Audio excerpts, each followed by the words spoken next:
שים השבת עם פרשת בלעם, שבעל כורחו עומד ומברך את ישראל באמת בצורה מדהימה. ודווקא לאור המחלוקות שאנחנו חיים בהם היום, שאני חושב שמאוד מעיבות על המצב רוח הלאומי, אמרתי בואו נתרכז בפסוק מתוך הברכות של בלעם, כשהוא בא ואומר לא הביט אבן ביעקב ולא ראה עמל בישראל. השם אלוקיו עמו ותרועת מלך בו. שואלים הפרשנים, מה הולך פה? הרי כתוב, בגמרא ובבא קמא כתוב, שכל האומר שהקדוש ברוך הוא ותרן, יוותרו מאוי. זאת אומרת, אי אפשר להגיד לקדוש ברוך הוא שהוא סתם מוותר. אז מה זה העניין הזה שלא הביט אבן ביעקב ולא ראה עמל בישראל? אין בעם ישראל חטאים, כולם צדיקים, אומנם כתוב ועמך כולם צדיקים, אבל זה במובן אחר. אז מה זה העניין הזה שלא הביט אבן ביעקב? אלא נשים לב שבאמת ועומדים על זה הפרשנים, המהר"ל מפראג, ואומרים, השפת אמת ואחרים, ואומרים שהעניין שלא ראה עמל, לא ראה אבן ביעקב ולא ראה עמל בישראל, הפירוש הוא באמת בצד הפנימי של עם ישראל. זאת אומרת שאם גם, ודאי גם יהודי יכול לחטוא, אבל שהוא חוטא זה דבר חיצוני. זה לא מתוך הפנימיות שלו. כן? וזה, עומד על זה גם המהר"ל בנצח ישראל, בפרק נ"ז, הוא מאוד מעריך על זה, ושם הוא גם מסביר, למה דווקא אדם מבחוץ כמו בלעם, הוא זה שמגלה את הדבר הזה. כי הוא אומר, דווקא הניגודיות היא הרבה פעמים מגלה לנו את מה שנמצא בצד השני. ולכן דווקא העניין של בלעם שהוא מעיד על זה, זה מעיד על מה? שכך הם הדברים. ולכן אני רוצה לעמוד על עוד כמה דברים. שפת אמת אומר, מה זה לא הביט אבן ביעקב? הוא אומר, זה לא משאיר את רישומו בפנימיות של עם ישראל. ולכן נשים לב, שאתם יודעים, יש מחלוקת בגמרא במסכת קידושין. הגמרא במסכת קידושין בדף ל"ו מביאה מחלוקת בין רבי מאיר לבין רבי יהודה. רבי יהודה אומר שברגע שיהודי לא מקיים מצוות, הוא לא נחשב לבנו של הקדוש ברוך הוא. כתוב, בנים אתם להשם אלוקיכם. בזמן שאתם נוהגים מנהג בנים, אתם קרויים בנים. אין אתם נוהגים מנהג בנים, אין אתם קרויים בנים.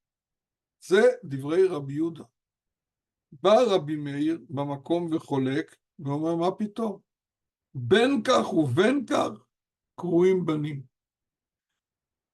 דהיינו, בן הוא תמיד בן. וגם אם הם עושים כל מיני דברים לא טובים, הם נשארים בניו של הקדוש ברוך הוא. ומאיפה הוא מביא ראיה? שנאמר, בנים שכלים המה. דהיינו, גם הם שכלים, אבל הם נשארים בניו של הקדוש ברוך הוא.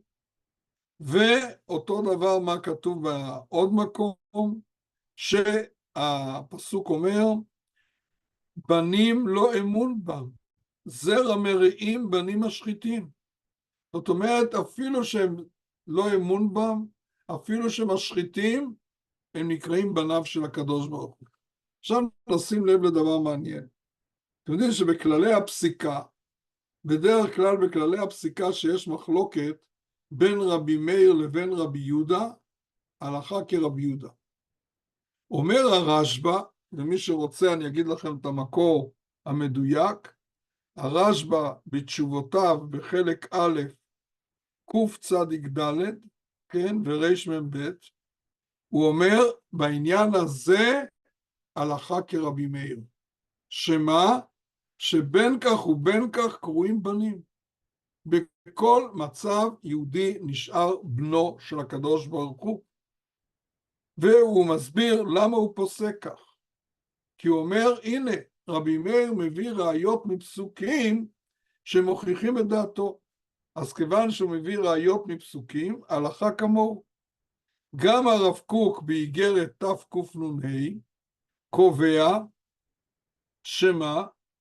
שאפילו שהם לא מקיימים כעת מצוות, הם נקראים בנים של הקדוש ברוך הוא כדעת רבי מאיר דהלכתא כבתי. שמעתם? זה הלכה כמותם, כמו רבי מאיר במקרה הזה. וזה מוביל אותנו לנקודה שעליה דיברנו, שבצד הפנימי הם נחשבים תמיד בנים של הקדוש ברוך הוא. בצד הפנימי לא הביט אבן ביעקב. והבטה, כן, הפרשנים עומדים מה ההבדל בין הבטה לראייה. הם אומרים שהבטה זה הסתכלות פנימית. ובהסתכלות פנימית לא הביט אבן ביעקב. ולכן נשים לב שמה, שראיתי פירוש מאוד מעניין, באחד הספרי הפלפול הקלאסיים בעולם הישיבות, זה הספר שב שמטת של בעל קצות החושן. והוא בהקדמה שלו מסביר הסבר מאוד מעניין. כתוב במשנה בפרקי אבות, אל תהי רשע בפני עצמך. מסביר השב שמטת, מה זה אל תהי רשע בפני עצמך? אז הוא אומר, אל תהי רשע בעצמותך. תדע שבפנימיות שלך אתה חיובי. אז הוא אומר, עצמך זה עצמותך. זה לא שכל אחד במעשים שלו הוא באמת 100%. אבל בפנימיות שלו הוא לא רשע. ונבין, זה מעבר למה שאנחנו רואים בפרשה, יש איזה השלכות חינוכיות פסיכולוגיות מרחיקות לכת. כי למה? כי לפי דברינו אלו יוצא שהנקודה החיובית תמיד נמצאת אצל היהודי. הוא יכול לחסות אותה, הוא יכול לא להתנהג על פיה, זה הבחירה החופשית. אבל אין לו בחירה חופשית בביטול הנקודה. ולמה זה חשוב? כי אם אני אזכה לעזור לו שהוא מעצמו יוריד את המחסומים, הנקודה הזאת תתגלה. הנקודה הזאת נמצאת. ולכן, כן, דרך אגב, כשאני אומר את הדברים האלה, אני מוכרח לומר לכם, שדווקא במאבק, במלחמה שבה אנחנו נמצאים, רואים את זה בחוש. תראו את כל החיילים, כל המתנדבים, איזה רוח מפעמת בהם. ולא משנה אם מקיימי מצוות או לא מקיימי מצוות. אתה רואה רוח. אתה רואה שהם ממש רוח אלוקים מנשבת בהם. מאיפה זה הגיע? זה הגיע בגלל שכשהם נמצאים בקרב או במסירות נפש, הקליפות יורדות, הן לא תופסות מקום. אז מה מתגלה? עצמותך. מתגלה לא הביט אבן ביעקב. מתגלה הנקודה הפנימית הזאת, היא זו שמתגלה. כן? אני חושב שזו הנקודה המרכזית. ולכן אנחנו צריכים להבין שאנחנו לא מיואשים, יש תמיד אל מה לחזור, צריך למצוא רק את הדרך איך להגיע לשם. אבל שואל השב שמטה קושייה על עצמו, אמרתי לכם שהוא היה פלפלן, למדן, אז הוא שואל, הרי כתוב, אני אקריא לכם את הגמרא, הגמרא במקום אחר אומרת, הוא אומר, אפילו כל העולם כולו אומרים עליך שאתה צדיק, הווי בעיניך כרשע. ככה הגמרא אומרת, אפילו כולם יגידו שאתה צדיק, הווי בעיניך כרשע. אז לכאורה זה סותר את כל מה שהנחנו, אבל לא נכון. הוא אומר בעיניך, במה שאתה רואה, תמיד יש מה לתקן. אבל בעצמותך אתה חיובי. חילוק מאוד יפה. תמיד בדברים החיצוניים, במה שאתה רואה, יש תמיד מה לתקן. אנחנו לעולם לא שלמים, אנחנו תמיד משתלמים, נכון? אז יש לנו תמיד מה לתקן. אז זה מה שהוא אומר, זה בעיניך, אבל בעצמותך אתה חיובי. וזה, אני חושב, היסוד הגדול. ולכן, נשים לב, שהגאון מווילנה בתיקוני זוהר אומר, שהקדוש ברוך הוא שונא את המקטרג על בניו, אפילו שאותם מקטרגים אנשים קדושים. אבל אם הם מקטרגים על עם ישראל, שמעתם? הקדוש ברוך הוא שונא אותם. ומאיפה הוא מביא ראיה? מישעיהו הנביא. כשברגע שאומר בתוך עם טמא שפתיים אנוכי יושב, ודרך אגב, זה התיאור נכון או לא? מבחינה מציאותית ודאי נכון. אבל מה קורה באותו רגע? ויף, שימו לב, אליו אחד מן השרפים ובידו רצפה. אומרים חז"ל, מה זה רצפה?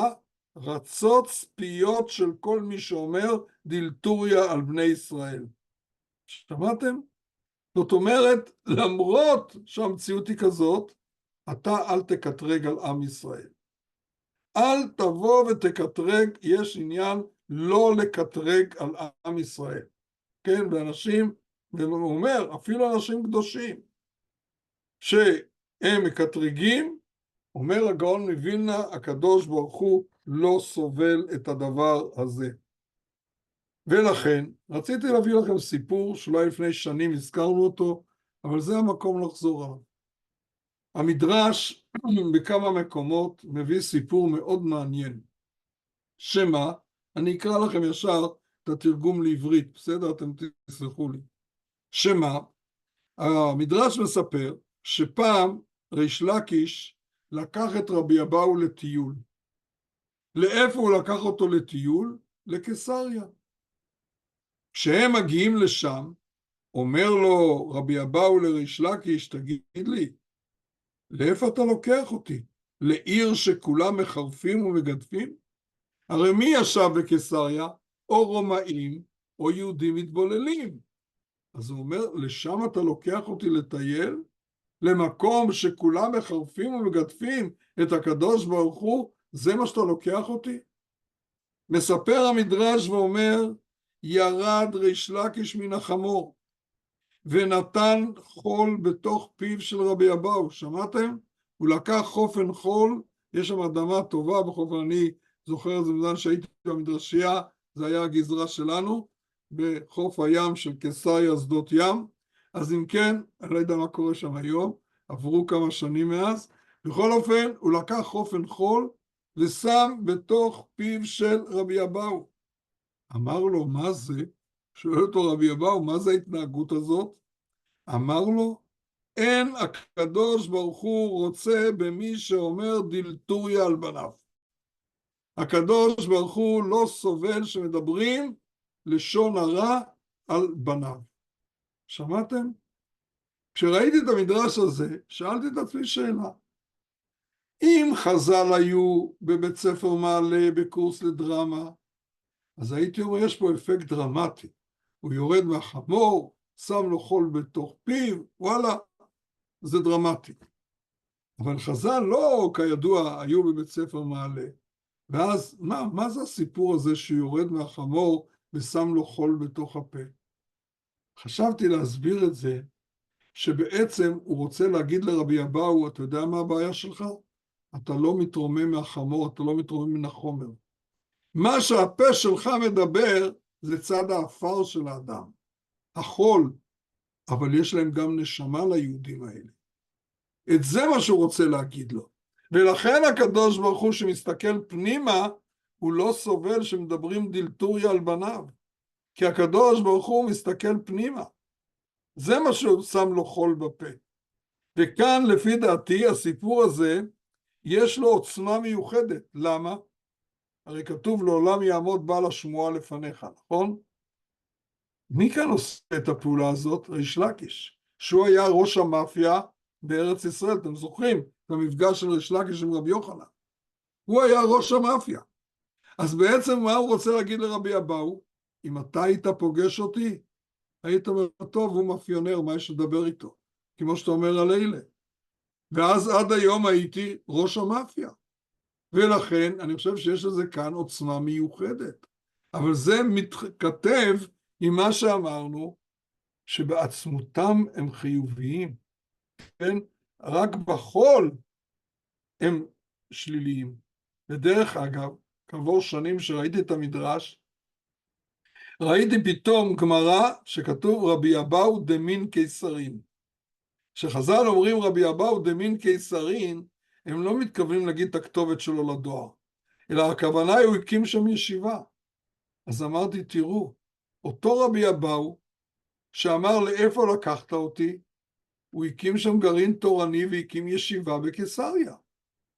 זה בדיוק העניין.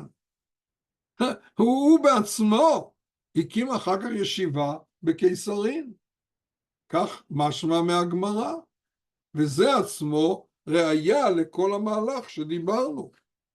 ולכן, לאור זאת, נשים לב, אומר הרב קוק, באורות התשובה פרק ו', הוא אומר, התשובה היא תמיד שרויה בלב. כן? הפוטנציאל הזה תמיד נמצא בלב. אפילו בעת החטא עצמו. התשובה גנוזה היא בנשמה, והיא שולחת את קוויה, דהיינו פולסים, הנשמה שולחת פולסים, כן? שהם מתגלים בעת שבה הנוחם הקורא לתשובה. שמעתם? זאת אומרת, זאת בטרם בא החטא, מוכנת כבר התשובה, וסוף הכל לשוב לתיקון. זה האמונה שלנו. שהפוטנציאל הזה נמצא, וגם בעת החטא יש את הפוטנציאל של התשובה, כי הנשמה הזאת נמצאת. זה כל כך חשוב שנאמין בזה, כן? שיש את הפוטנציאל. ולכן, ראיתי, אני שוב ממליץ לכם לראות את כל הפסקה, זה פסקה בתניא. יש תניא מפורסם, פרק ל"ב, זה קל לזכור את זה כי זה לב. פרק ל"ב בתניא, כדאי לראות את כולו, אומר לנו שצריך, אני אקרא לכם את לשונו, הוא אומר שצריך מצווה, כן, מצד אחד את הרשעים לשנוא, ומצד שני לאהוב כל יהודי מישראל. אז הוא שואל איך זה מסתדר? הרי כתוב משנאיך השם אשנא, אז מצד אחד צריך לשנוא. ומצד שני אומר צריך לאהוב כל יהודי. אז הוא שואל איך זה מסתדר, ואז הוא בא ואומר, שימו לב, שמה שאני אוהב את היהודי זה על הטוב הגנוז שבתוכו, שהוא ניצוץ אלוקות שבתוכם, כן? וזה, שימו לב, זה המחיה את נפשם האלוקית. זה העניין של לאהוב, את הניצוץ האלוקי שיש בכל יהודי, שזה מה שמחיה אותו, כן? וכמובן, שאתה שונא, תשנא את הרע שבו, לא אותו. את היהודי אתה צריך לאהוב. אם אתה שונא, אתה שונא את הרע שיש באותו יהודי. כך תראו פרק ל"ב, בתניא יש שם עוד כמה הערות חשובות. כן, אבל זה פרק מאוד יסודי, פרק לב, כן? ולכן, רציתי להביא לכם עוד הערה של התוספות במסכת פסחים, דף קי"ג עמוד ב'. אתם יודעים שיש מצווה בתורה, הקם תקים עמו, לעזור למי שחמורו רובץ, נכון? הקם תקים עמו. מה ההלכה? אם יש חמור של שונא, או חמור של אוהב, אומרת הגמרא, קודם כל תקדים לעזור לחמור של השונא. לכאורה זה בניגוד להיגיון, אומרת שם הגמרא, כדי לקוף את יצרך. הרי לא בא לך לעשות את זה. אז כדי לקוף את יצרך, תעזור קודם כל לחמור של השונא. שואל התוספות במקום, למה שיקוף את יצרו? הרי את מי מותר לשנוא? מותר לשנוא משנאיך השם אשנא. אז מותר לשנוא את הרשעים. אז למה שיעזור לו? למה שיקוף את יצרו? אומר שם התוספות יסוד עצום. אומר התוספות, כמים הפנים לפנים, כלב האדם לאדם. ואם הוא לא יעזור לאותו רשע, מה יגיד הרשע? הוא שונא אותי, ויגיעו לידי שנאה ממש. שמעתם? אומר התוספות, לפי התוספות יוצא פה שוב רעיון מאוד מחודש, שמה שמשנאיך השם אשנא, אתה שונא את הרע שבהם, אבל לא את האדם. אבל אם אתה לא תעזור לו, מה אותו אחד יגיד? הוא שונא אותי. וכמים לפנים לפנים, כלב האדם לאדם, יגיעו לידי שנאה ממש. כך אומר התוספות במסכת פסחים, וכדאי לראות את זה. ולכן, נשים לב, או אולי, אני לא, טוב, כבר אצלנו זה הזמן קצר, אז אני רוצה להראות לכם בדיוק דברים נוספים, שלא מתוך כתבי, לא מתוך הדף, אלא מתוך כתבי הרב קוק. שאם כל מה שאמרנו, בבקשה, אומר הרב קוק באיגרת, בחלק א', עמוד קפ"ב, שימו לב מה הוא אומר. היד הרמה, המחומשת בהפקרות ודרכי הגויים, באין זכר לקדושת ישראל באמת, המחפה את חרסיה בשיגים של לאומיות מזויפת, בגרגירים של היסטוריה ושל חיבת השפה, המלבישה חיים צורה ישראלית מבחוץ, אבל הפנים אינו יהודי, עומד להיות למשחית ומפלצת, ובסוף לשנאת ישראל וארץ ישראל. שמעתם? זה הרב קוק המלמד זכות הגדול. אבל איך הוא אומר באחד המקומות? עם כל אהבתנו את אומתנו, היא לא תסמא את עינינו מלבקר את מומיה.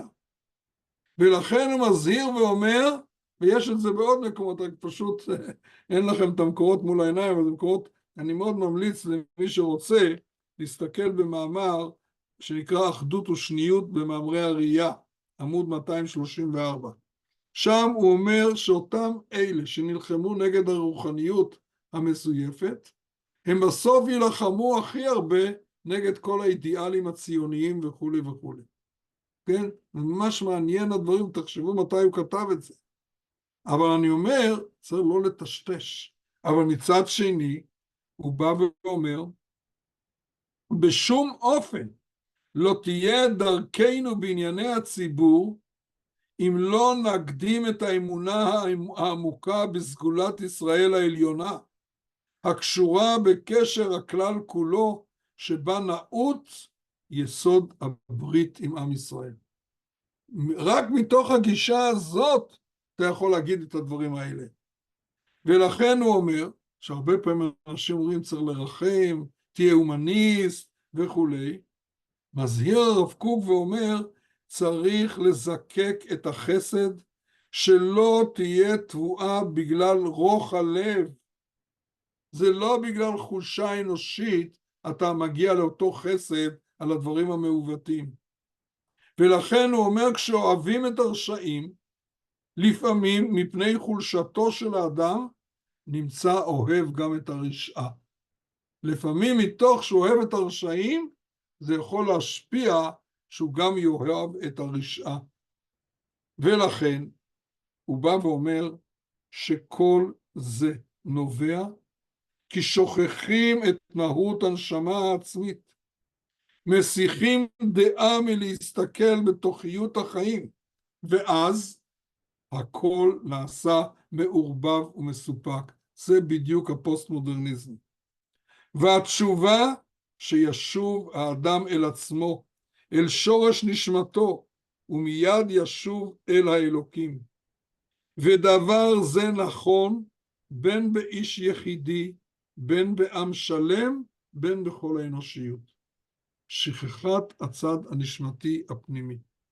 אז לכן אני אומר, גם כשאנחנו מדברים על לא הביט אבן ביעקב, אבל צריך לדעת את הפרופורציות. כמובן צריך להיזהר, לא להגיע לידי שנאה ממש. זה לא פשוט, זה מורכב, זה אפילו דיאלקטי. אבל אנחנו צריכים לדעת את הדברים האלה, ולא לטשטש, ולא לתת לגיטימציה לכל מיני דברים שהם איומים ונוראים, כן? שני הדברים האלה גם יחד נכונים.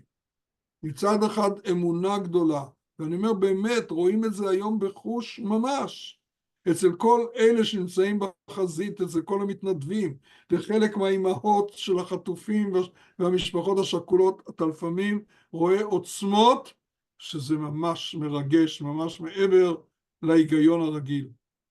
זאת אומרת, זה נמצא, אבל זה לא סותר שנדע גם לבקר את מה שלא נכון, שנדע לבקר את הדברים שאנחנו זקוקים לבקר אותם. ברור? זה, אני חושב, הדבר של לא הביט אבן ביעקב ולא ראה עמל בישראל, כן? כי השם אלוקיו נמצא בתוכו. תרועת מלך, תרועה, אומרים הפרשנים, לשון רעות. תרועת מלך בו מלשון רעות, כן? אבל זה לא סותר את הצד השני.